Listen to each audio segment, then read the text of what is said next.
¿verdad? Lo que llaman el sudario de Turín. Ahí está la sábana santa, decían antes, la sábana santa. Y yo he tenido la fortuna de verlo en realidad hace 30 y tantos años, cuando lo tenían en la Catedral de Turín, debajito del altar mayor, cuando no había peligro todavía de que se lo pudieran llevar y robar esas cosas. Pero luego, pasando unos años, lo guardaron y pusieron allí un siglo, un qué sé. Pero el auténtico lo guardaron ya en caja fuerte, para decir que eso era un tesoro. Bueno, pues es una importante charla para nosotros, no solamente del conocimiento intelectual, de saber cosas, que también es, sino porque tenemos fe. Eso va a encaminarnos a pensar en la resurrección, donde estuvo envuelto, digamos, el cuerpo de Jesús, que resucitó. Y quedó la señal, ¿verdad?, de alguien que había sido torturado, que había sido martirizado, con las señales de las manos, de los pies, del costado, y en la quedó reflejado lo que es el síndrome de la sábana de Turín, que queda ahí. Bueno, pues hoy los hermanos de la Orden Soberana Militar del Temple de Jerusalén, que son un poco los que tienen, digamos, esta historia, los que mejor y los que más saben, pues nos van a dar una charla, nos van a dar una conferencia para que nosotros nos acerquemos más a esa realidad. Y solamente no histórica solo, sino también para fomentar nuestra fe, que ahí realmente en esa sábana, en ese síndrome, estuvo guardado, envuelto el cuerpo de Jesús resucitado. Con lo cual, pues nuestra fe tiene algún motivo ya para seguir creyendo y ser más fuerte. Bien, pues le damos ya la palabra, ¿verdad?, al hermano Gustavo. Gustavo es el que nos va a dar la conferencia, porque es un doctor y es un entendido, bien preparado en este tema. Así que no es por ahí cualquier cosa, sino una persona bien preparada que nos va a instruir y nos va a leccionar sobre este caso importante de la sábana santa. Adelante. Bueno, pues muchas gracias. Gracias por la acogida que hemos tenido en la parroquia y gracias a ustedes también por estar aquí y gracias a los hermanos de la Orden que están aquí acompañándome pues, en esta charla que vamos a hacer. No se te oye bien. No se oye bien, es que no tenemos micrófono. Se nos han roto desde el otro día.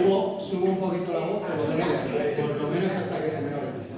Estaba diciendo que gracias a la parroquia y gracias a José Benito por la acogida que hemos tenido aquí y cada uno gracias a ustedes pues por invertir la tarde de hoy, un día poco agradable para salir a la calle y venir aquí a escucharnos lo que le tenemos que decir.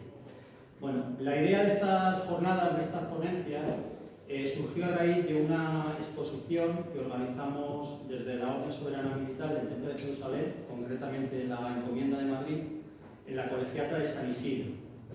En esa exposición dimos a conocer por primera vez fuera de Italia los trabajos que un equipo multidisciplinar de científicos dirigido por un gran artista, tristemente fallecido hace apenas 2 meses, que era Sergio Rodela, pues habían realizado sobre la sábana santa y posteriormente sobre el sudario de Oviedo. Bueno, como les decía, Sergio Rodela, fallecido hace apenas 2 meses, y queremos, como no, también que esto sirva de un merecido homenaje hacia su persona, hacia su trabajo, y bueno, pues es un poco el motivo también por el que muchos de nosotros estamos aquí. Bueno, decirles que a mí me gusta mucho el formato de debate. No, yo no he venido aquí a convencerles a ustedes de nada. Lo que quiero de alguna forma es que reflexionen y sepan un poco qué hay detrás, desde el punto de vista científico, de posiblemente 2 de las 3 más importantes reliquias que tiene la cristiandad. El tercero sería el cáliz, que bueno, pues hay alguno por ahí. Creemos que el que tiene más posibilidades de ser es el cáliz que está en Valencia, pero en eso no vamos a entrar. Y vamos a hablar de las otras 2 reliquias más importantes que tiene la cristiandad. Bueno, para empezar, como les decía, que me gusta, me pueden interrumpir, preguntar. siéntanse libres de cualquier aclaración que quieran durante la charla. Y como yo les voy a permitir que ustedes me hagan preguntas a mí, pues yo, como soy así, les voy a empezar haciéndoles unas preguntas a ustedes. Si yo les preguntara, Google lleva aproximadamente 24 años más o menos en nuestras vidas. Si yo les preguntara a ustedes cuáles creen que son los 3 personajes históricos que más búsquedas han tenido en Internet, es decir, que más han suscitado a los internautas para buscarles, pues, ¿qué me dirían ustedes que son? ¿No?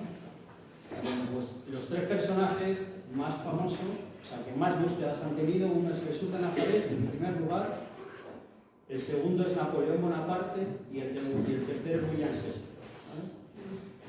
¿Vale? Ahí a lo mejor, más o menos, pues incluso algunos nos podríamos poner de acuerdo. Pero si yo les pregunto... William Shakespeare. Si yo les pregunto, ¿cuál dirían ustedes que es el personaje que más ha influido en la historia de la humanidad? Seguro que aquí, pues, podríamos decir mucha gente, ¿no? Alguno me podría decir, pues, no sé, Colón, Newton, Galileo, Einstein y, como no, Jesús de Nazaret. Bueno, pues, posiblemente Jesús de Nazaret es el personaje histórico que más ha influido en la historia de la humanidad y posiblemente es del que tenemos la sensación, al menos, que menos datos hay. Parece que todo está envuelto en una nebulosa, parece que no sabemos casi nada de él y bueno, vamos a ver realmente qué hay de cierto en todo esto. Sabemos, desde el punto de vista histórico, ¿sabemos o no sabemos cosas de Jesús de Nazaret?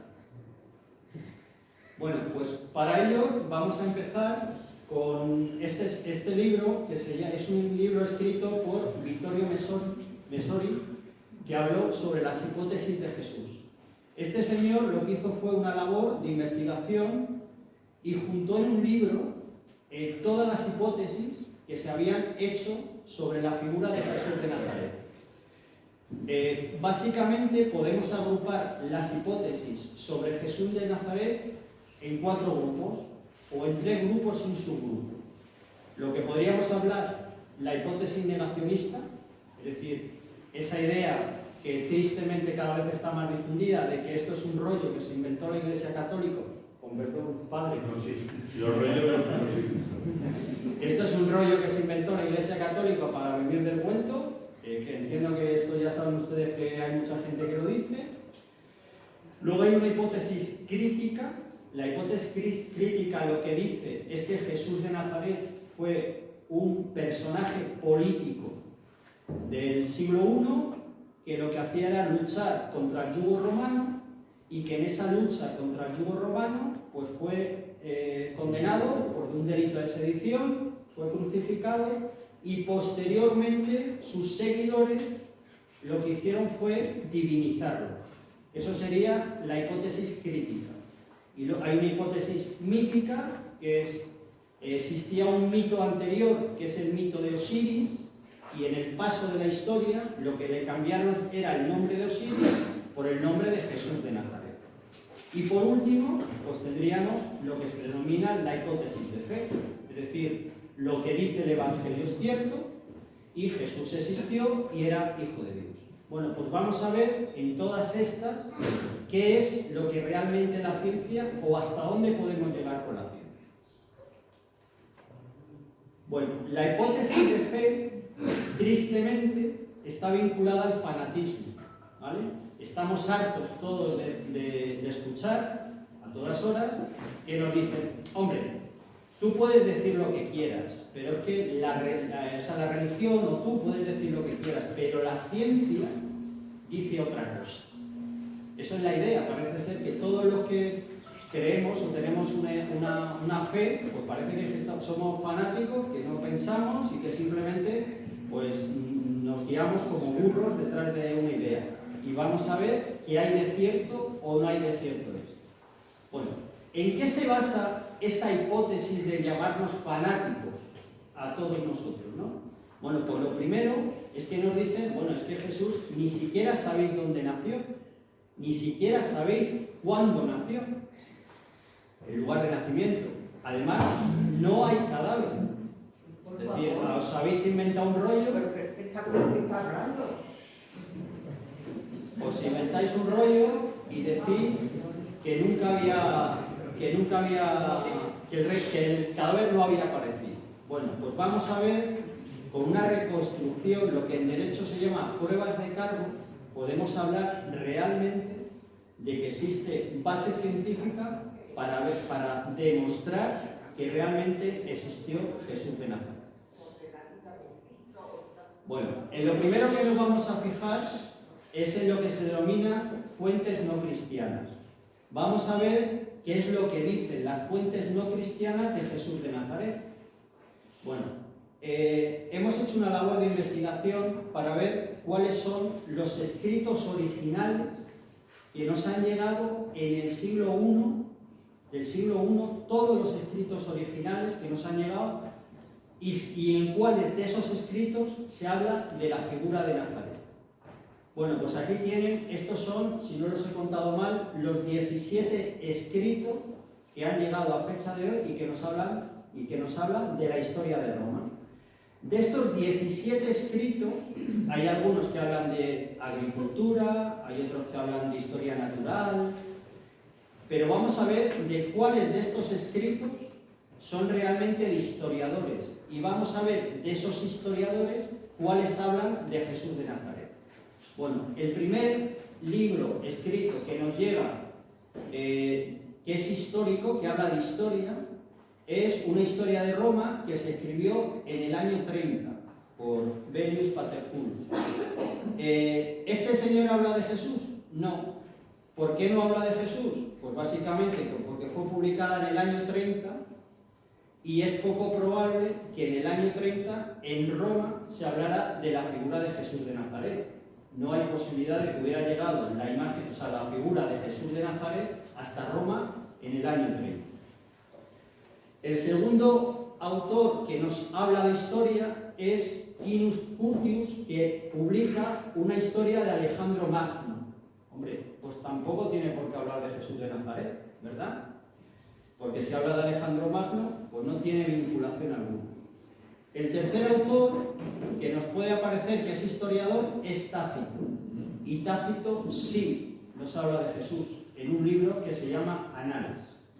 Y el cuarto autor pues es Flavio Josefo. Y Flavio Josefo también nos habla de Jesús de Nazaret. Con todo esto, ¿cuál es la conclusión a la que hemos llegado? Pues que el 100% de los autores romanos que podían haber hablado de Jesús de Nazaret han hablado de Jesús de Nazaret. O sea, el 100%. No es que solo dos, no solo dos, no, es que todos los que podían haber hablado de Jesús de Nazaret han hablado de Jesús de Nazaret. Aquí tienen los dos fragmentos, bueno, el fragmento de Flavio Josefo, en el que habla de Jesús de Nazaret, pero quiero hacer especial mención a los datos históricos exactos que presenta Tácito. ¿Vale? Recuerdo, Tácito está en Roma y es del año 116 después de Cristo. En su obra es la primera vez que vincula al nombre de Cristo para referirse a Jesús de Nazaret. Es la primera vez que se vincula Jesús con Cristo. Además, vincula Cristo con el movimiento llamado cristianismo, con lo cual Jesús de Nazaret es el origen del nombre del cristianismo.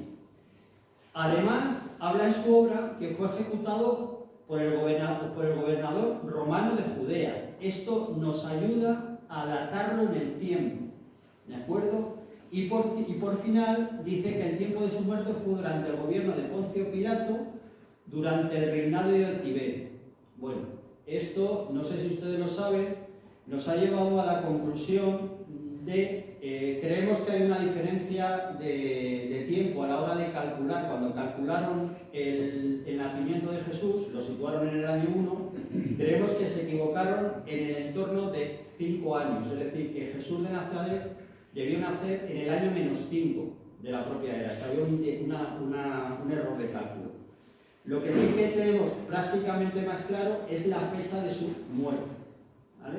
Lo que teníamos que hacer era vincular lo que les había dicho, el gobierno de Poncio Pilato en Judea durante el reinado de Tiberio y hacerlo coincidir con las fechas en las que se celebraba la Pascua romana, la Pascua judía, y que coincidían que fueran viernes.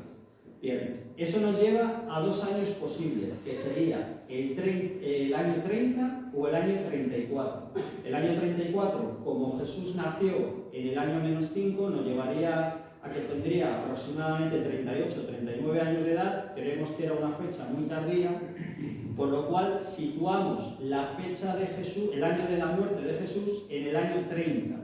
Y concretamente, para que el viernes la Pascua judía fuera en viernes, lo situamos el 3 de abril. Esto significa que casi con toda seguridad Jesús de Nazaret falleció el 3 de abril del año 30.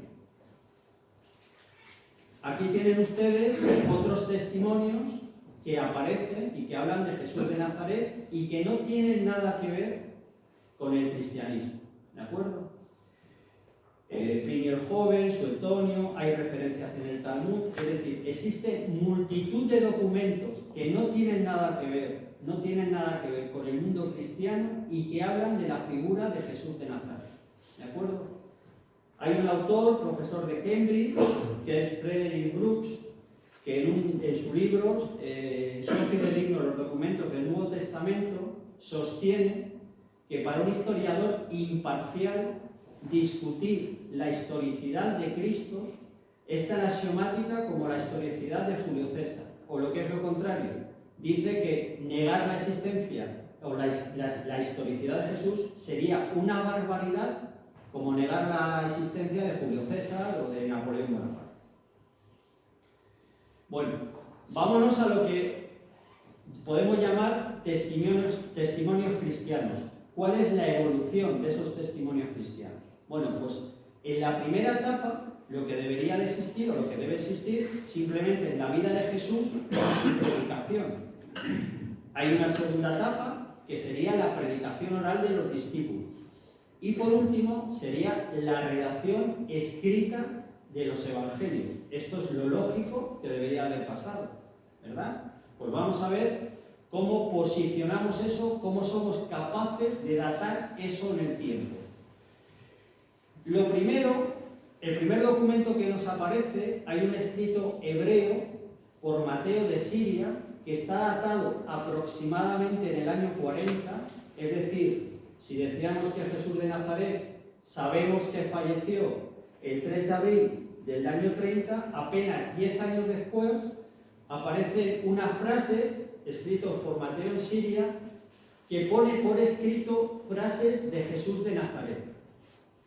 Después de esto aparecen las epístolas de San Pablo, que están aproximadamente datadas entre el año 51 hasta el año 67, depende de la carta. Luego aparece el primer evangelio. Sabemos que el primer evangelio es el de Marcos, está datado aproximadamente a finales del año 60, y luego aparecen los evangelios de Mateo y Lucas. ¿Por qué sabemos que el primer evangelio es el de Marcos? Porque aparece lo que se llama la fuente Q, es decir, Mateo y Lucas tienen una fuente común porque relatan cosas que no aparecen en Marcos y sí relatan ellos dos, y a su vez relatan cosas que provienen del Evangelio de Marcos, con lo cual sabemos que está escrito con posterioridad. Está datado aproximadamente en el año 80.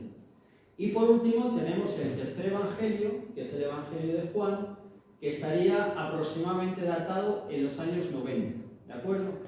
Una cosa, una curiosidad, que no sé si ustedes han visto, seguro que sí, una película que es El Código Da Vinci.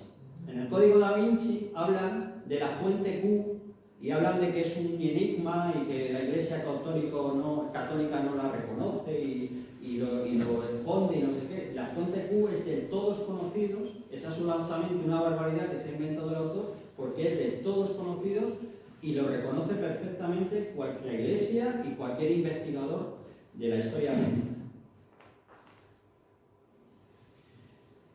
Bueno, hay otra cosa que se dice que tampoco es cierta, ¿vale? Se habla de que por ahí aparecen unos evangelios apócrifos, aparecen unos evangelios agnósticos, y parece que los situamos como una cosa oculta y que la Iglesia los ocultó y que no los hizo públicos. Tampoco es cierto, porque son muy posteriores. Los evangelios canónicos, que lo que son reconocidos, fueron aceptados en el siglo II, y en el siglo II no existían otros evangelios. O sea, la Iglesia Católica no pudo aceptar otros evangelios porque no se habían descubierto. Simple y llanamente. Bueno, vamos a ver si desde el punto de vista arqueológico, porque yo les he dicho a ustedes, no, es que los evangelios están datados en el siglo, el evangelio de Marcos está datado en el año 60. Y alguien me podría decir, bueno, ¿y por qué dice usted que es en el año 60 y no es en el año 23? Bueno, pues vamos a ver si tenemos evidencias arqueológicas que nos permiten situar ese evangelio en ese año, ¿de acuerdo? Ese y los demás. Bueno, para eso vamos a hablar de lo que se llama el manuscrito 7Q5, ¿vale? Este es un descubrimiento que se hace en 1946 en el Qumran, cerca del Mar Muerto. Se encuentra una biblioteca de la secta de los esenios, y en esa biblioteca se encuentran una serie de manuscritos que se datan en una determinada época y que ahora les diré por qué, ¿vale? Cuando hablo de 7Q5, esto es muy fácil, es el manuscrito de la cueva, el manuscrito 5 de la cueva 7, simplemente, eso de que no 7Q5, que suena una cosa rara, pues el 7 es la cueva y 5 es el documento, ¿vale? El escrito es un trozo que tienen ahí ustedes, una fotografía de él, está escrito por una sola cara con tinta negra, tiene unas dimensiones de 3,9 por 2,7 y en la parte inferior 1,7. Y tiene un total de 20 letras griegas, 11 legibles con seguridad y 9 inciertas y probables, ¿vale? Sabemos que se corresponde con Marcos 6, 52, 54. ¿Por qué sabemos eso? Es una cosa muy simple. Los que transcribían a mano siempre hacían los renglones del mismo tamaño porque les pagaban por renglones escritos. Entonces no hacían, sino siempre situaban el mismo número de palabras en el mismo renglón para que les pagara, para que pudieran contar cuántos renglones habían escrito. Entonces, con eso podemos situar perfectamente las letras y situarlas justamente en el manuscrito en el cual hacía referencia. Este dato es fundamental porque este documento está datado en el año 65 y esto tiene una importancia vital porque Marcos habla que Jesús anticipó la destrucción de Jerusalén, que sabemos que fue por Tito en el año 70, con lo cual hizo una alusión a algo que no había sucedido. Hay otros documentos. En 1935 se encuentra un papiro, que es el P52, que corresponde con el Evangelio de San Juan. Este papiro está datado como muy tarde, en el año 125 después de Cristo. Y bueno, hay muchas más evidencias y por último decirles que el primer documento que tenemos que se recopila en los 4 evangelios es del siglo IV, ¿de acuerdo? Es la reproducción que tienen aquí. Con lo cual existen datos arqueológicos que justifican la datación de los evangelios. No es una invención que tenemos. Bueno, pero vamos a ver si ya tenemos datados los evangelios en la fecha en la que fueron escritos. Vamos a ver si lo que nos cuentan los evangelios pues son cosas ciertas o bueno, nos puede haber contado una fábula. Entonces, la pregunta sería, ¿los lugares descritos en los evangelios se corresponden con las evidencias arqueológicas? Es decir, cuando hablamos de una descripción en el Evangelio, nos cuenta la existencia de una ciudad, la existencia de muchas cosas, ¿eso se corresponde con los estudios arqueológicos? Bueno, pues sorprendentemente, en 150 años de investigación se han encontrado muchas cosas que sí son coincidentes. Por ejemplo, la ciudad de Nazaret era un mito. Se calificaba por aquellos que les hablaban que eran míticos y críticos como algo que era una invención y que jamás habría existido. ¿De acuerdo? Bueno, pues en 1962 se encuentra una lápida de mármol, que la tienen ahí, donde hace referencia a la ciudad de Nazaret. Es decir, hay evidencias arqueológicas de que la ciudad de Nazaret ciertamente existió. Otro dato importantísimo, por ejemplo, que ha encontrado la arqueología es Cafarnaúm, ¿vale? La ciudad de Cafarnaúm se había reducido a escombros desde la época de los romanos. Se sabía o se creía saber de su existencia por los evangelios, pero no se había encontrado ningún hallazgo. Bueno, pues sorprendentemente, en los años 60 del siglo pasado, pues se hacen unas excavaciones y se encuentra la ciudad de Cafarnaúm. Pero además, en esa ciudad se encuentran construcciones que están exactamente ajustadas a lo que dicen los evangelios. Es decir, la descripción que hacen los evangelios de cómo era la ciudad, de dónde estaban los templos, de dónde estaban las casas, es exactamente lo mismo que se encuentra en la excavación arqueológica. También en la ciudad de Cafarnaúm, en 1968, se encontró la sinagoga que habla el Evangelio de Jesús. ¿De acuerdo? Que Jesús habla que entró en la sinagoga. Y el Evangelio dice que saliendo de la sinagoga, Jesús entró en casa de Pedro. Bueno, pues sorprendentemente se encuentra pegado a esa sinagoga los restos de una iglesia bizantina desaparecida, octogonal, dedicada a Pedro. Es decir, los datos que nos cuentan los evangelios se explican desde el punto de vista arqueológico. Bueno, ahora vamos a lo siguiente, es decir, bueno, ya hemos datado los evangelios, hemos conseguido ver que existen pruebas arqueológicas que nos explican cómo eran los lugares en los evangelios, pero hay una figura muy importante, evidentemente, que es Jesús de Nazaret. Es decir, bueno, todo eso puede ser, pero puede ser una invención, Jesús de Nazaret. Bueno, pues vamos a hablar de lo que hemos denominado la arqueología de la pasión. En la arqueología de la pasión nos vamos a fijar principalmente en dos lienzos. Uno que es el gran conocido, que lleva muchísimos años investigándose, que es el sudario de la sábana santa de Turín, y otro que es el gran desconocido, que lo tenemos aquí, que es el sudario de Oviedo. ¿De acuerdo? La primera referencia que aparece a la existencia, o la única referencia que aparece en los evangelios de la existencia de estos dos lienzos, aparece en Juan 27, que dice literalmente, y contempló allí los lienzos tendidos. Habla de los lienzos en plural. Creemos que hay alguno más, y luego les explicaré por qué. Y que habla de la sábana y del sudario, que habían cubierto su cabeza. Es el primero que hace referencia a que el sudario había cubierto la cabeza. No puestos con los lienzos, sino enrollados en un sitio aparte. Lo que dice es que la sábana estaba en una parte y que el sudario estaba colocado en otra.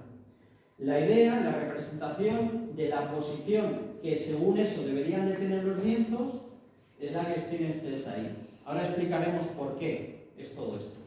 Hay una sábana que se supone que cubrió el cuerpo de Jesús, y hay un sudario que se supone que cubrió el rostro de Jesús. La posición inicial sería algo así. Hay un primer lienzo que debió de cubrir el rostro de Jesús en la cruz, y hay un segundo lienzo que debió de cubrir el cuerpo de Jesús en el sepulcro. Bien, ¿por qué creemos que eso es así? A ver, para los judíos, eso es una cosa que es muy importante, hay que tener en cuenta, el alma del ser humano está en la sangre, ¿de acuerdo? Entonces, una de las costumbres que tenían ellos era, cuando había un derramamiento de sangre era enterrar al cadáver con la sangre, porque si no perdía parte de su alma y no podía resucitar. ¿De acuerdo? Eso hay una corriente todavía hoy en día que más o menos lo sigue manteniendo, que son los testigos de Jehová. Los testigos de Jehová no permiten una transfusión de sangre, lo saben ustedes. Eso es porque ellos siguen pensando que en la sangre está el alma del ser humano, ¿vale? Entonces, es muy lógico pensar que cuando Jesús estaba en la cruz, trataran de recoger su sangre, porque en esa sangre estaba parte de su alma, ¿de acuerdo? Y luego, la forma de enterrarle cubriéndolo con una sábana era la costumbre típica que tenía en aquel momento, era la forma normal y lógica de hacer un enterramiento, ¿de acuerdo? O sea que esto se corresponde exactamente con las costumbres hebreas del siglo I. Aquí tienen ustedes los dos lienzos, el de arriba es la sábana de Turín y los de abajo son los que tienen ustedes ahí y que ahora les explicaré, que tienen ahí ustedes puestos en la pantalla. Bueno, la comparación de tamaño, porque si han visto aquí parece que son todos más o menos del mismo tamaño, bueno, pues no es verdad.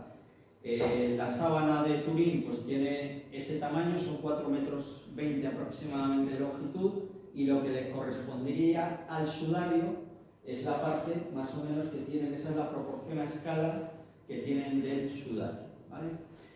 Hay una cosa que les quiero, ahora les diré desde el punto de vista histórico, que me parece que es muy importante.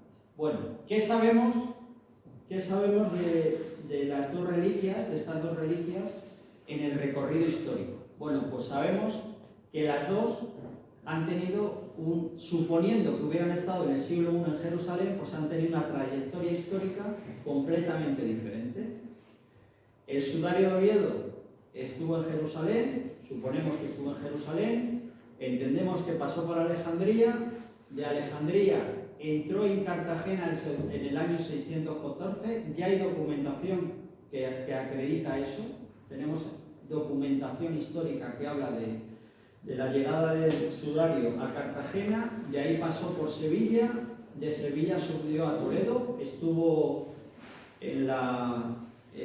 cuando coronaron al rey Wamba en Toledo, y de ahí subió a Oviedo, y está en Oviedo desde el año como máximo 842. Sabemos que está en la Catedral de Toledo, o sea, en la Catedral de Oviedo, desde el siglo IX, no tenemos ninguna duda que ha permanecido allí. Es decir, anteriormente tenemos dificultades con algunas fechas, pero sabemos que desde el siglo IX hasta nuestros días siempre ha estado allí. En cambio, la sábana de Turín, sabemos que pasó por Edesa, hay referencias históricas que hablan de la sábana en Edesa. Lo que ocurre es que ahí la denominaban de otra forma y creemos que se corresponde con la misma sábana. Es decir, en Edesa hablaban de que había una reliquia que había envuelto el cuerpo de Jesús, que le llamaban mandilión. Mandilión es la palabra, viene a significar sábana. La denominaban aqueropita. Aqueropita significa que no estaba hecha a mano. Yo me pregunto qué podía haber en Edesa en el siglo VI que no hubiera estado hecho a mano. Es decir, ellos mismos le estaban dando ya una cosa sobrenatural. Le llamaban tetradiplón, que estaba plegado en 4 partes. Eso es una cuestión muy importante porque la explicación de que estuviera plegada en 4 partes, pues es esta. Si esta es una representación a escala de la sábana, si nosotros esto plegamos en 4 partes, que sería hacerlo así, lo que encontramos al final es el rostro de Jesús de Nazaret, que aparece exactamente enmarcado en esos 4 pliegos.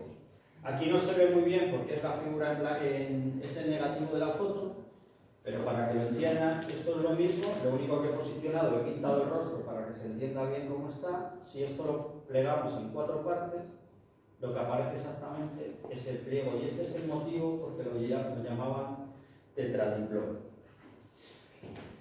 Teresa acabó en Constantinopla. Sabemos que está en Constantinopla en el año 944. Hay una pintura que se conserva en la Biblioteca Nacional aquí en Madrid, donde se aparece el momento en el que es recogida, es presentada la reliquia. De ahí pasó por Atenas y ahí desapareció hasta que apareció en 1353. Desaparece en Constantinopla en la Cuarta Cruzada en el año 1204 y aparece en la ciudad de Nivelles en 1353. Creemos que existe suficientemente documentación histórica que acredita que desde ese 1204 hasta ese año 1353 la sábana santa estuvo custodiada por los caballeros templarios. Y desde ese año 1353 hasta hoy sabemos perfectamente dónde ha estado todos los días. O sea, no hay ninguna duda de dónde ha estado. El único hecho que podemos destacar en estos siglos fue un incendio que sufrió en la ciudad de Chambéry. Uno de los primeros incendios, porque le ha perseguido en toda su historia, pues los incendios parece que le han perseguido con todo el afán de destruirse. Bueno, vamos a ver qué documentación tenemos respecto o qué justificación histórica podemos tener, además de esos datos que tenemos de documentación para justificar esa trayectoria de las reliquias. El primero es el polen. En 1973, este señor que tenemos ahí, que es Mark Frey, tiene acceso al lienzo y hace una investigación para determinar cuáles eran los restos de polen que tenía la sábana. Aparecen distintos tipos de polen y casualmente los pólenes encontrados justifican perfectamente la trayectoria que había tenido la sábana de Turín. Se encuentran pólenes de Jerusalén, además plantas endémicas que ya han desaparecido del siglo I, aparecen pólenes de Constantinopla, aparecen pólenes de Atenas y luego de Francia y de Italia. Estos estudios, además, hay dos palinólogos israelitas, que tampoco son cristianos, que encuentran y corroboran los resultados que habían sido determinados por Manfrey. Además, encuentran plantas típicas que eran usadas en los enterramientos en el siglo I. Manfrey también investigó el sudario de Oviedo, ¿vale? Fue llamado por uno de los primeros investigadores, que fue Monseñor Ricci, un enviado especial del Vaticano, para que hiciera una investigación del polen en el sudario de Oviedo. Y también encontró pólenes que eran de Jerusalén, para llegar al convencimiento de que en algún momento las dos reliquias habían estado en Jerusalén al mismo tiempo. ¿De acuerdo? No sabemos si fue en el siglo I, lo que sí sabemos es que en algún momento coincidieron en Israel. Ahí, pues ya les decía, si a partir de 1353 sabemos que el sudario que la sábana de Turín está en Turín, o no en Turín, la tenemos entre Nivelles, Chambéry y Turín, sabemos dónde ha estado, sabemos que el lienzo de Oviedo ha estado en Oviedo desde el siglo IX, pues evidentemente la única posibilidad es que con anterioridad al siglo IX hubieran coincidido en la ciudad de Jerusalén.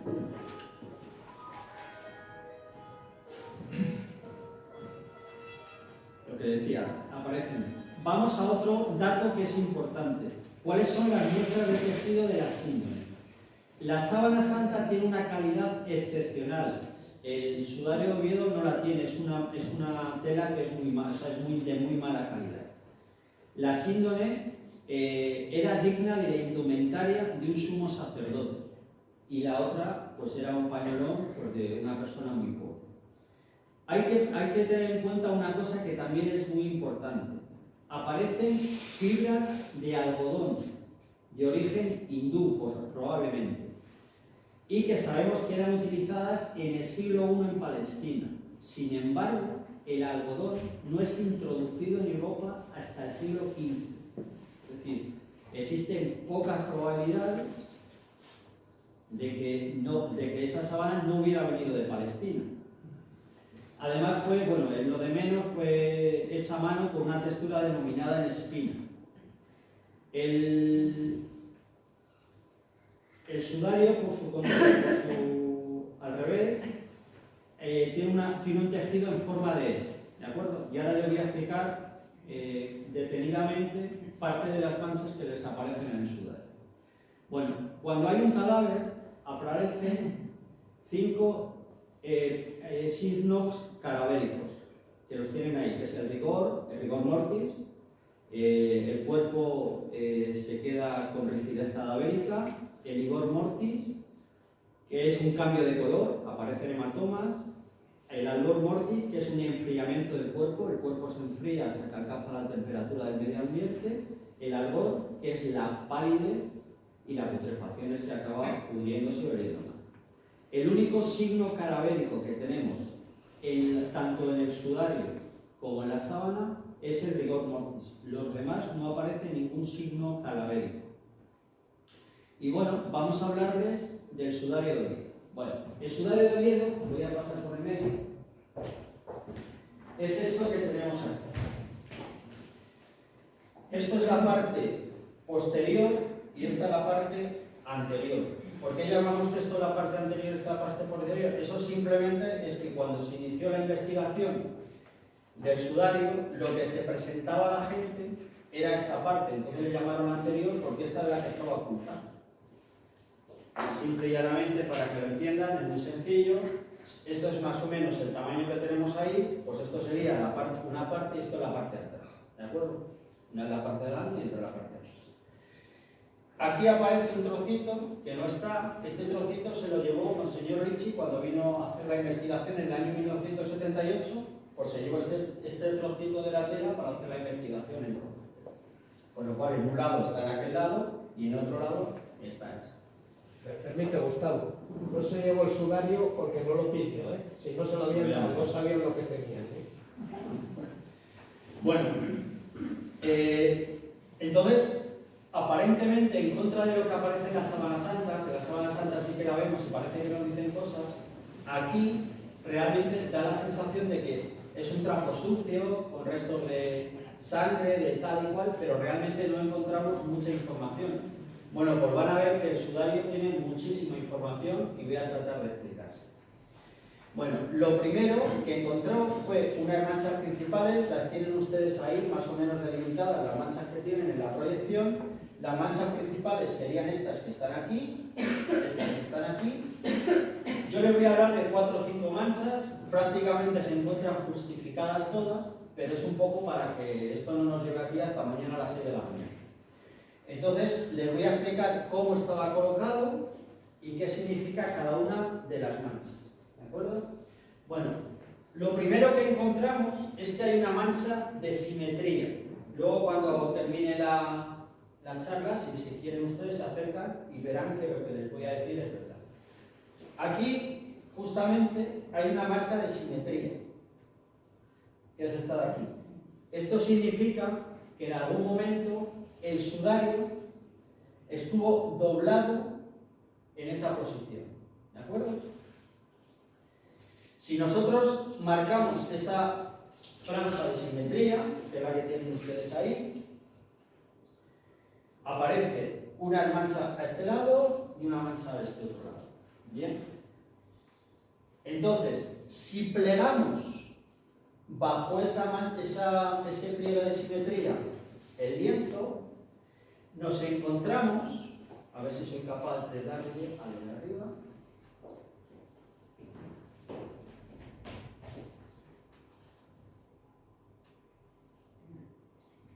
Bueno, ahí aparecerá. Aquí lo tienen. Ahora verán que se gira. Tarda un poquito, pero vamos, se va a girar. En algún momento se va a girar.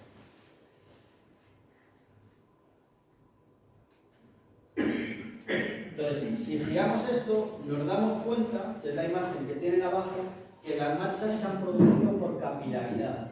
Es decir, que en algún momento hubo un foco de sangre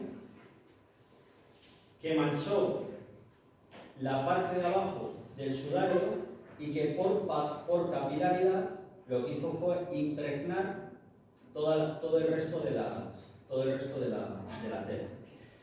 Visto ahí, para que lo entiendan, como aquí tenemos desdoblada la tela, esto sería la posición 1, 2, 3 y 4. ¿De acuerdo? Esto es importante porque ahora les explicaré por qué. 1, 2, 3 y 4. ¿Vale? Bien, ¿esto a qué nos lleva?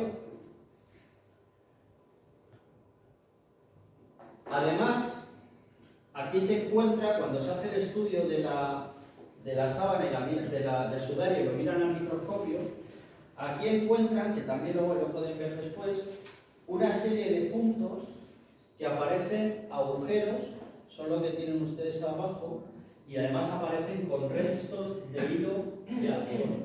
Lo que viene a decir es que esto en algún momento lo habían cosido, ¿vale?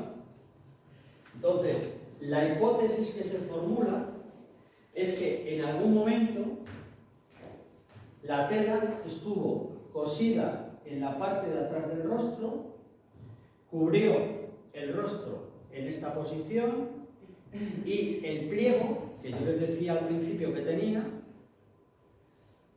pues más o menos lo convertiría en esta posición. ¿Qué es lo que ocurre?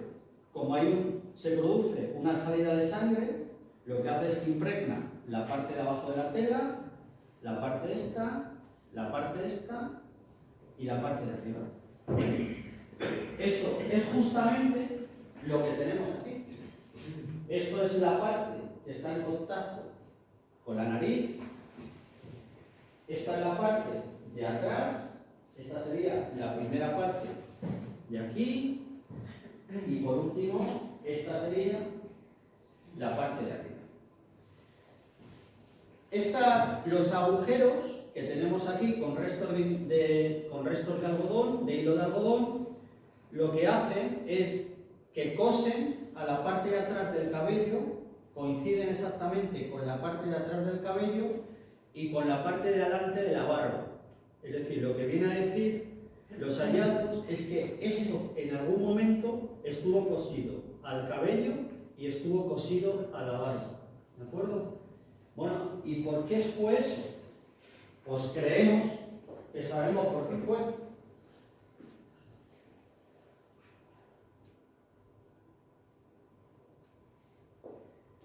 En la posición de la cruz, según creemos que fueron los acontecimientos, Jesús llevó la corona de espinas hasta que lo crucificaron. La crucifixión no es esa idea que nos ha llegado de que Jesús transportaba la cruz entera.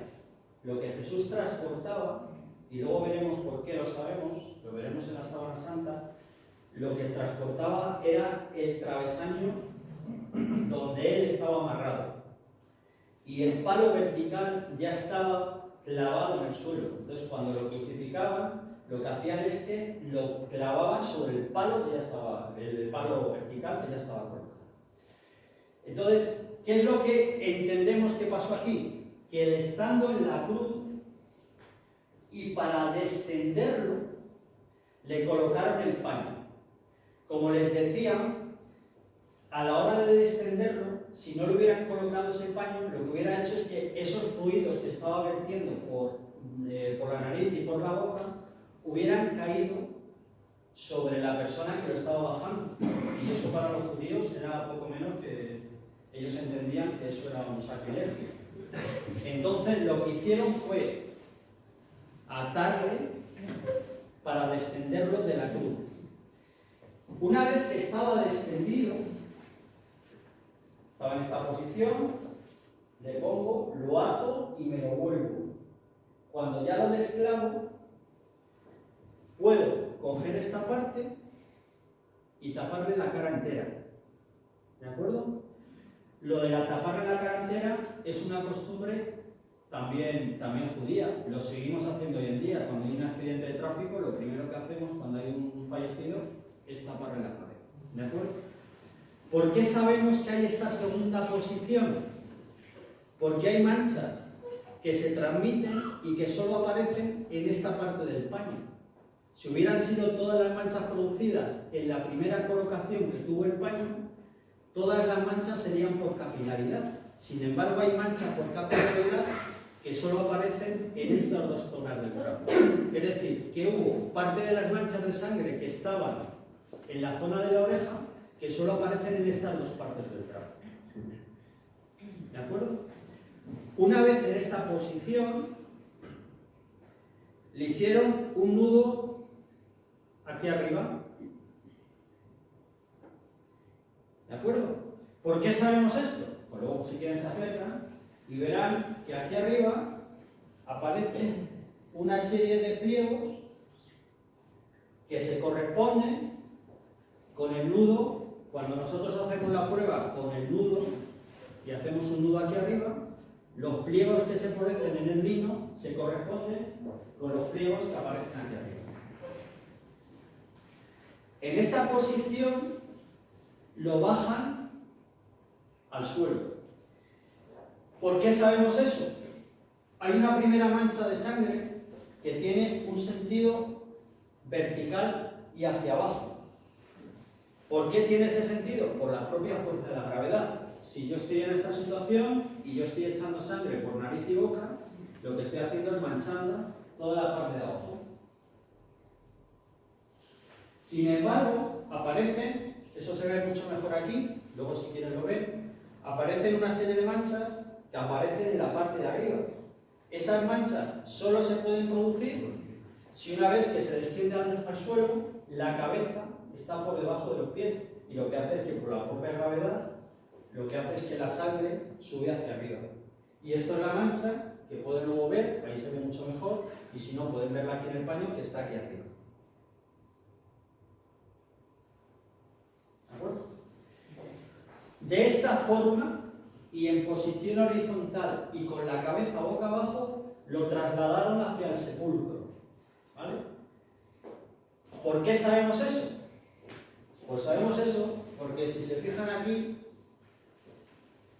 si yo aprieto esto, arrugo esto contra la cabeza, luego si quieren lo hacemos y todo, desplegamos eso, lo ponemos sobre la cabeza y lo aprieto, o sea, haría una cosa así, lo que hace es que se marcaría los dedos de mi mano.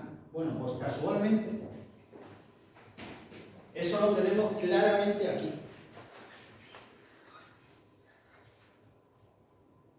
Y además se han encontrado huellas dactilares, restos de huellas dactilares en la propia resto de sangre, que justifican que el rostro fue transportado así y boca abajo. De esta forma, el cuerpo fue llevado hasta el sepulcro. Ahí tienen la explicación de la cabeza, cómo se forman las manchas, y esto es lo que les contaba, que era la dirección descendente que tenemos de la sangre en una primera posición y la posición ascendente que tenemos en la siguiente posición de la sangre.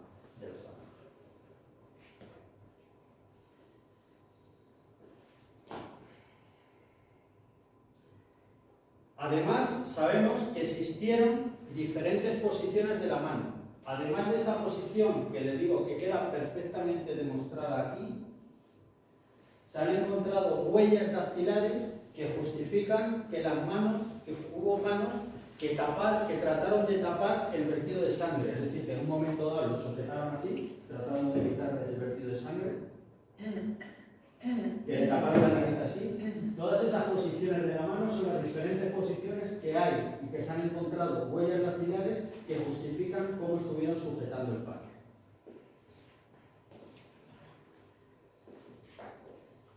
Bueno, hay un hecho que también ahora lo verán, que es muy significativo.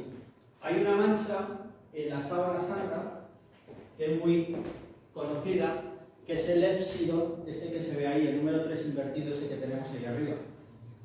Bueno, pues ese épsilon tiene una gota de sangre, que ahí la ven muy bien, este es el negativo, este es el positivo, que ven ahí que tiene una gota de sangre debajo. Bueno, pues esa gota de sangre falta el punto central de la gota, ¿vale? En la sábana. Ese punto central de la gota se ha encontrado aquí. Está aquí exactamente. ¿Por qué sabemos eso? Porque encontramos ese punto y la distancia exacta que hay entre ese punto, que es este que tienen aquí, y el punto de la nariz, que se sitúa perfectamente, es exactamente la misma distancia que existe en la sábana santa entre ese punto de la bosta y el centro de la nariz. De aquí a aquí, la distancia que existe es exactamente la misma distancia que existe en la sábana santa. Bueno, pues estas son todas las coincidencias que tenemos entre el sudario y Jesús de Nazaret. Sabemos que cubrió el rostro con un sudario, tejido de dimensiones semejantes, las medidas se corresponden con las medidas del pañuelo que se usaba, es decir, tiene un codo y un codo con... Las medidas del paño son medidas hebreas. Sabemos que era un hombre, era un adulto con pelo largo, barba y bigote, aparecen restos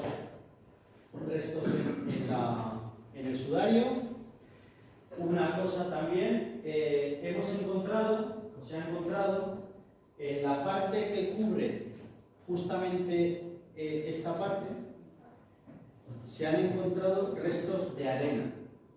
Es decir, parece ser que en el desplazamiento que hizo, en el Vía Crucis que hizo hasta el lugar de la crucifixión, como nos explican los evangelios, pues hubo un momento que se debió de caer. Como él iba atado al palo, evidentemente no pudo protegerse para la caída, y en la caída debió de golpearse con la nariz en el suelo. Bueno, pues en el pañuelo aparecen restos de arena en la posición donde deberían de aparecer. Bueno, la morfología es la de un hombre hebreo, el grupo de sangre es coincidente, el que aparece en el sudarión con el que aparece en la sábana santa. Sabemos que fue torturado. Las manchas que tenemos en el sudario son manchas que no son solo de sangre, aparece una proporción de unos 6 con edema pulmonar. Sabemos que murió en vertical. ¿Por qué sabemos que murió en vertical? Por la posición de la mancha, que es inicialmente descendente. Hay otro hecho que es muy significativo en la parte de atrás, que es la que viene cosida aquí atrás, la que venía cosida aquí atrás. Aquí, en esta parte de aquí, aparece sangre vital. Es decir, cuando uno está vivo, lo que emite es una sangre que coagula. Cuando uno se muere, evidentemente la sangre deja de coagular. Entonces, ¿por qué pensamos que ahí existe sangre? ¿Por qué existe sangre vital? Porque eso se corresponde por las heridas que había de la corona de espinas. Entonces, cuando le retiran la corona de espinas y está en la cruz crucificado, para poder respirar, lo que hace es elevarse. Entonces, al elevarse, lo que hace es que vuelve a golpearse la parte de atrás de la nuca contra el madero. Y eso hace que estas heridas no se lleguen a cicatrizar y sigan echando sangre. Sin embargo, las heridas de espinas que aparecen en el resto sí tienen sangre coagulada. O sea, son sangre que ya está seca. Sangre vital, eso es lo que les he contado. Y lo del edema pulmonar, que también se lo he contado. Hay otra cosa que es muy importante también. En el sudario, la boca, que se ve aquí perfectamente en los labios, aparece que la boca está abierta. Y luego, sin embargo, en la sábana santa, en la imagen que aparece en la sábana santa, la imagen aparece cerrada, la boca aparece cerrada. Eso ha permitido a los investigadores encontrar una de las causas que luego ahora les explicaré, que más problema daba para justificar que la sábana de Turín era verdadera. Ahora les explicaré con la sábana y les explico algo más. Bueno, se encontró sobre sí mismo, y por último, que es muy importante, la tradición nos dice que este pañolón que aparece en Oviedo se correspondía con el pañolón que había cubierto la cara de Jesús de Nazaret. Bueno, pues vamos a hablar un poquito de la sábana santa y luego vamos a ver si existen puntos coincidentes entre la sábana santa y el sudario. La sábana santa tiene esas dimensiones, eso es lo que hay ahí. En la sábana santa aparecen una serie de manchas, aparecen manchas de agua, aparecen manchas de sangre, aparece una impresión que no sabemos cómo se produce y aparecen una serie de remiendos que ahora les explicaré dónde están situados. Eso es la sábana tal cual está hoy, ¿de acuerdo? Que es lo de arriba. Si yo con Photoshop, esto es un trabajo casero, perdónenme, si yo en la sábana elimino las manchas que no deberían de estar, hay una mancha longitudinal que se corresponde con el incendio que tuvo en Chamberí. Esos remiendos que aparecen, que tienen esas formas tan raras, es una gota de plata que en ese incendio cayó y atravesó todos los pliegos de la sábana. Aparecen una serie de manchas de agua. Bueno, pues si yo elimino todo eso, la sábana en origen debería de ser algo así, ¿vale? Aquí se ve más o menos claro que existe una figura que podríamos llamar humana hacia allá y una figura que parece más o menos humana hacia acá, ¿vale? Bueno, el primer hallazgo que tenemos sobre esta figura es que a este señor, que Secondo Pia, que era un fotógrafo y abogado italiano, pues en el año 1898 le encargan que haga una fotografía de la imagen. Este señor va con esta maravillosa cámara de la época y le hace una foto a la cinta. Y se encuentra que cuando lo revela, se da cuenta que realmente lo que aparece en el negativo es un positivo fotográfico. Es decir, si yo le hago una foto a esto, en mi negativo sale esto. Es decir, es una imagen invertida. Hay una aplicación, si quieren pueden hacerlo, que tenemos todos en los móviles, que se llama Imagine Negative. Es una app que se la descargan y si le hacen una foto a eso, le va a salir esto. Bueno, pues este señor, claro, casi se cae de espaldas cuando ve lo que le aparece ahí. Bueno, si nosotros a esa foto en negativo la ampliamos, lo que vemos es esto que tienen ustedes aquí, ¿vale? Donde se ve claramente el rostro de un señor, donde aparece la parte posterior y la parte de la espalda del señor, ¿de acuerdo?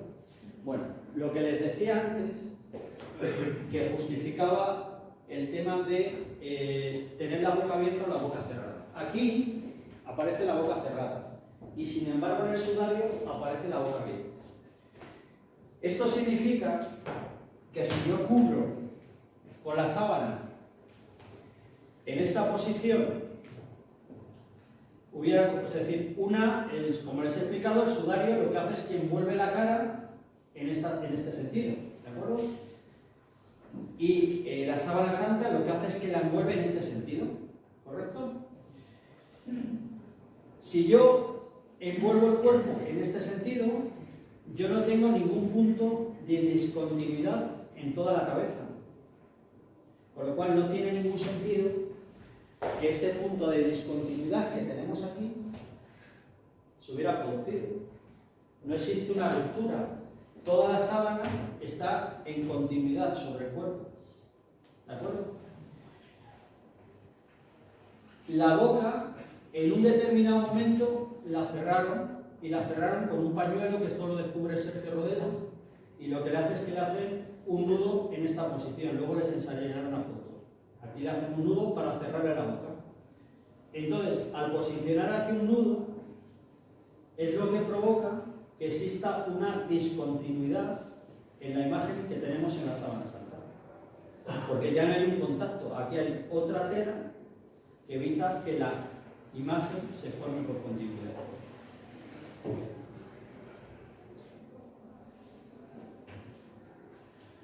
Bueno, ahí tienen en alto contraste toda la imagen que aparece en la sábana santa. Como ven, es una figura que representa pues, un señor que ha sido crucificado, presenta signos claros de flagelación, tiene más de 120 golpes de flagelación, aparecen heridas en pies y en manos, que son compatibles con la crucifixión. Además, los puntos de crucifixión aparecen donde anatómicamente tienen que aparecer. Es decir, si la crucifixión hubiera sido en la palma de la mano, desde donde se ha representado normalmente, se hubiera producido un desgarro porque la palma de la mano no tiene consistencia para sujetar el cuerpo de un hombre. Sin embargo, si la crucifixión se hace en la muñeca, entonces sí tiene fuerza para sujetarlo, es decir, la sábana presenta algo que sí es real. Hay otra cosa que es muy importante: en la sábana aparecen restos de sangre arterial y venosa. ¿De acuerdo? El descubrimiento del doble sentido de la circulación sanguínea es del siglo XVI. Lo digo porque hay por ahí alguien que dice que la sábana es una invención de la Edad Media. Pues este señor no solo sabía hacer fotografías en blanco y negro, no solo sabía hacer, como vamos a ver ahora, fotografías tridimensionales, sino que además conocía ya la doble circulación sanguínea. Bueno, el negativo fotográfico da la imagen de un señor lleno de heridas, contusiones, hinchazones, en las posiciones donde tenían que aparecer. Y hay una cosa que es, bueno, esto es la representación de la cara. Hay una cosa que es muy significativa y ahora le voy a explicar también. Las heridas punzantes que tenemos en la sábana santa, que son producto de la corona de espinas, son coincidentes con las heridas punzantes que aparecen en el sudario de Oviedo. Hay marcas de flagelación, hay derrame líquido por la lanzada que según los evangelios hizo el soldado romano. Aparecen regueros de sangre en los brazos, agujeros de clavo en las muñecas, piernas flexionadas y heridas en clavos y pies. Quédense con esta L que aparece aquí, que también, ahora les explicaré, es un dato muy importante. Bueno, este señor, estos son los investigadores que se dieron cuenta que cuando metían la imagen, una fotografía, en un ordenador que se llamaba VP8, lo que hacía era una representación. Estos son unas señores que estaban haciendo fotos de mano. Entonces, cuando hacían una foto, lo que hacían era hacer una foto y encontraban el relieve de mano. Ellos metían la foto de, aquí se verá, este es este señor que coge una foto suya, lo que hace es que la mete en el ordenador. Cuando mete las fotos en el ordenador, pues sale una imagen completamente deformada de su cara. ¿De acuerdo? Cara que no le da ninguna información. Sin embargo, lo que hace es que hacen una foto de la síndrome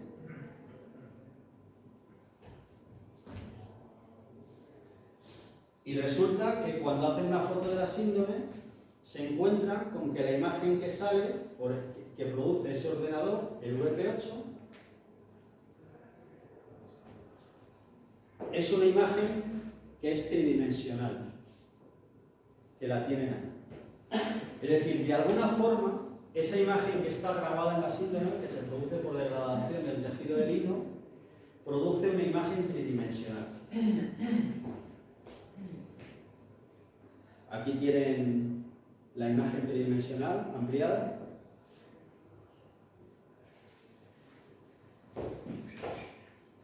A ver, que me voy. Bueno, estos son los puntos. Este es el punto centro de la nariz.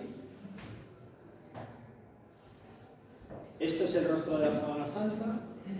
Y este es el sudario de Oviedo. Ahí hay una serie de puntos que son coincidentes entre el sudario de Oviedo y el rostro de la sábana santa. A fecha de hoy se han encontrado un total de 50 puntos que son coincidentes. Quizá no les parezcan muchos, pero tengo que decirles que en una huella dactilar, cuando hay una investigación policial, con 9 puntos que haya coincidentes en una huella, el señor juez no tiene ningún problema en enviar a un señor a prisión el resto de sus días. Es decir, basta con que 9 puntos en una huella dactilar sean coincidentes. Y aquí tenemos más de 50 puntos que son coincidentes, por lo cual no cabe ninguna duda de que el sudario de dedo y el rostro de la sábana santa, o sea, y la sábana santa estuvieran sobre la misma persona. Esto es la imagen que nos aparece. Tengo que decirles que además de la sábana santa aparece tejido epitelial, aparece tejido muscular, no tienen ninguna duda que es sangre humana. Y bueno, pues todo esto a los forenses les ha permitido pues dar una serie de datos antropométricos del varón que envolvió la sábana santa. Varón de perfil caucásico, aproximadamente un 80 de estatura, unos 80 kilos de peso, un número de pie 42, perímetro de la caja torácica 99 centímetros, longitud de la pierna 94, extremidades superiores 82, altura de los hombros, perímetro máximo de rodillas, peso aproximado del cerebro, es decir, se ha medido absolutamente todo los datos que nos da la sábana santa. Bueno, les decía que nos fijásemos en esta figura en L que aparece en la sábana santa. Bueno, pues hay lo que se llama el códice Codex Prae, que está datado en el año 1192, creo que es de memoria, y en este Codex Prae aparecen dos cosas que llaman poderosamente la atención. Aquí se hacía una representación, había un artista que hacía una representación del momento en el que se hace el enterramiento de Jesús, y acá aparecen dos cosas que son curiosidad y que son coincidentes con la sábana santa. Una es la forma en L, que aparece aquí, que se corresponde con la misma forma en L que tiene la sábana santa. Y el otro es que, si se fijan, este brazo es bastante más largo que el otro. Bueno, pues eso es un dato que también aparece en la sábana santa.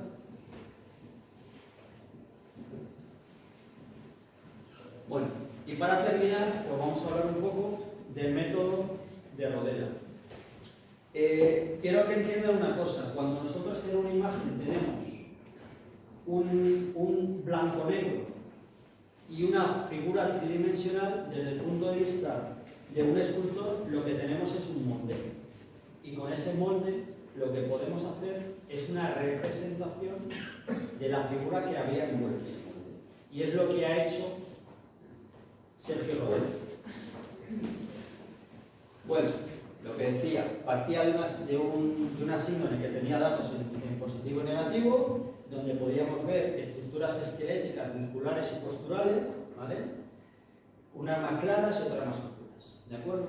¿El objetivo cuál era? Pues hacer una reproducción rigurosa, lo más rigurosamente posible, en un modelo tridimensional de cómo sería el ser humano que fue envuelto por la sábana santa. Bueno, lo primero que hace Sergio Rodela, les voy a explicar solo el rostro, porque lo demás más o menos funciona igual, pero para que se hagan una idea. Lo primero que hace es que traza un eje vertical desde la parte superior de la síndrome hasta el pie derecho para ver cuál era la altura que tenía el personaje de la sábana santa. Y a su vez calcula esa misma medida en la parte posterior y encuentra que hay un desfase entre la parte anterior y la posterior de 10 centímetros. Ese desfase tiene que ser producido por el relieve de la imagen. Es decir, cuando yo estoy apoyado, mi mano está apoyada sobre la mesa, todo esto forma más o menos una imagen plana, o sea, estoy plano. Sin embargo, la parte de arriba tiene un contorno y un relieve. Con lo cual, esa diferencia que hay de centímetros en el contorno y el relieve se produce porque la parte frontal no está apoyada sobre la mesa. A partir de él utiliza un método clásico el de medidas y sabe, hay una serie de proporciones y parte de esas proporciones. Y entonces ve cuáles de esas proporciones se corresponden con la sábana y cuáles de las proporciones no se corresponden con la sábana, y ve y trata de explicar por qué se producen esas anomalías. Bien, mide la cabeza sindónica, lo que mide la cabeza de la síndone, le mide 24 centímetros, es una cabeza bastante larga, y lo que hace es que delimita mediante un alambre cuál de esa posición, cuál es el exceso de esa posición se debe al relieve que tiene el paño por colocarse sobre el rostro. ¿De acuerdo? Eso le da una medida y esa medida él entiende, demuestra que es justamente la misma proporción que tiene en todo el contorno. Con lo cual, con las medidas que le da la síndrome y el desfase que tiene por esa posición de relieve, es capaz de reproducir cómo sería el rostro de la persona. Bueno, ahí tiene la explicación, lo que le decía. Esto es lo que le medía el rostro. Este es el contorno que tiene y este es el desfase que tiene entre la medida del alambre hasta aquí y la medida que tiene esta proporción. Lo que hace es que la transmite a la actividad del cuerpo y además comprueba en varias de ellas que esa proporción se mantiene. Y a partir de ese momento lo que hace es una reproducción exacta de cómo sería el cuerpo de la persona que envolvió la sábana. Eso es lo que más o menos viene ahí. Él luego hace otra medición, está en la parte del esternón, comprueba que esa proporcionalidad se mantiene y a partir de ahí hace una reproducción del cuerpo. Esta es la primera reproducción que hace, que la pone en el esqueleto.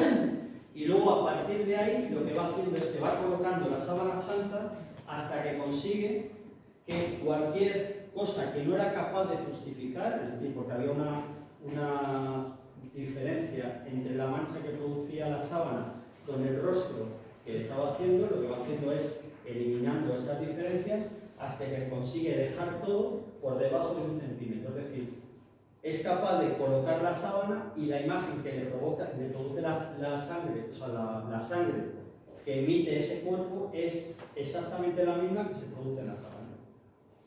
Eso es lo que está ahí. Esta es la sábana que utilizó con toda la mancha de sangre. Y bueno, pues estas son algunas de las curiosidades que Sergio Rodela encontró en la sábana. La primera es que había un desfase de 3 centímetros, que es lo que les he justificado con el nudo que aparece en la parte superior de la cabeza. La segunda es que había una cosa que tampoco eran capaces de explicar, y era por qué la parte del rostro en la sábana aparecía más marcada que el resto del cuerpo. Y él demostró que se producía porque justamente esa parte que aparece marcada se correspondía con una serie de pliegos que había hecho sobre el sudario, que aparecen también en el sudario, es decir, el sudario en un determinado momento se puso en esa posición y justamente la posición que marca el sudario es la que más aparece marcada en la sábana santa. Eso es lo que tienen ustedes aquí. Estos son los rostros. Aquí se queda claramente cómo está la boca abierta. Y luego, sobre el rostro de la sábana, lo que hace es que coge el sudario de Oviedo y trata de ver que existe una correspondencia entre las manchas que aparecen en el sudario y el relieve que tiene la cara creada. Y se encuentra que hay una relación perfecta. ¿De acuerdo? A fecha de hoy, los expertos dicen que es una representación real al 90% y artística al 10%. Hay otras representaciones, por ejemplo, de Miñarro, del maestro Miñarro, que son mucho más artísticas que realistas. En este caso es al revés. Aquí no se ha buscado algo artístico, sino que realmente se ha buscado es plasmar en las figuras por los datos antropométricos y forenses. Hay otro hecho que también descubrió Sergio Rodela, y es que ha encontrado si se fijan aquí, que era lo que les decía, el brazo derecho es más largo que el brazo izquierdo. Bueno, pues él lo que ha descubierto es que había una luxación en ese hombro, y eso provocó que el brazo estuviera desplazado.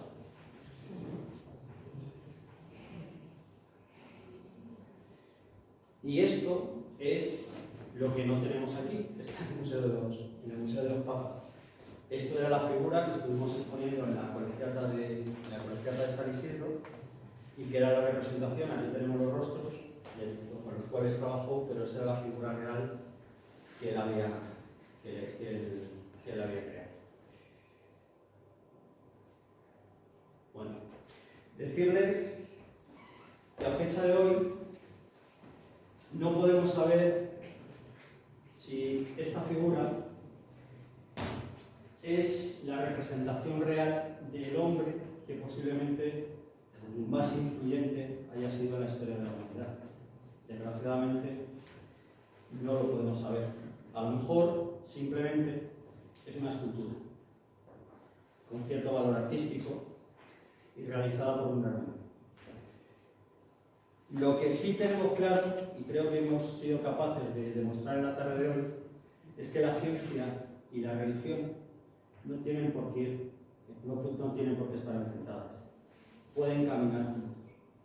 Y eso es ni más ni menos lo que yo quería decirles hoy. Es decir, que dejen de vernos como unos fanáticos que no sabemos de lo que hablan, de lo que hablamos, y que realmente lo que estamos haciendo es una labor de investigación fundamentada principalmente en nuestra fe.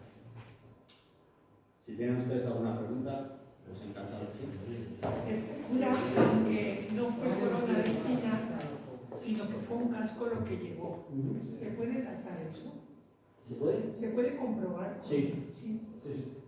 De hecho, existen un montón de puntos que demuestran exactamente que es una corona de espinas, que no era un casco, o sea, que era un casco de espinas, que era una corona.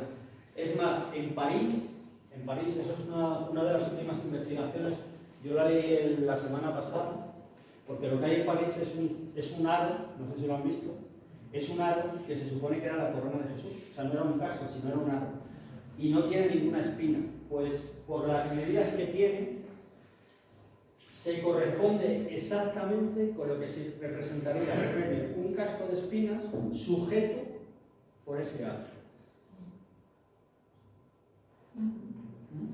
Puedo apuntar que Sí, además lo que se intentaba era coronar, la burla era coronar a un rey, y los reyes en esa época llevaban Claro, sí, desde el punto de vista histórico, pues si era, no no tenía sentido una corona, sino que era un casco romano, en el fondo, un casco romano de espinas. La pregunta es importante. Sí, también. El carbono 14. Vale, sí. Bueno, vamos a ver. Hay una prueba del carbono 14 que hacen, como ustedes bien saben, que se hace y datan la figura entre el año 1200, o sea, la sábana entre el año 1260 y 1390. ¿De acuerdo? Bueno, a ver. Desde el punto de vista científico, solo científico, eso es una barbaridad. Y le voy a explicar por qué. Desde el año, voy a irme al peor de los supuestos, para que no me digan que estoy jugando a favor, ¿no? Sino que además me pongo en el peor de las circunstancias. Si yo dato la sábana santa en el año 1260 y doy un margen de error hasta el 1390, han pasado 130. O sea, mi margen de error son 130 años. ¿Correcto? O sea, yo digo, esto puede ser desde el 1260 hasta el 1390. Luego hay un margen, hay un intervalo de 130 años. 130 años en 800, no llega, 700 y pico años, significa que tengo un margen de error del 17%, casi del 18%. Eso significaría que si yo dato una cosa en el año 4000 a.C., tendría un desfase de 1200 años. Eso es inaceptable desde el punto de vista científico. Primer punto.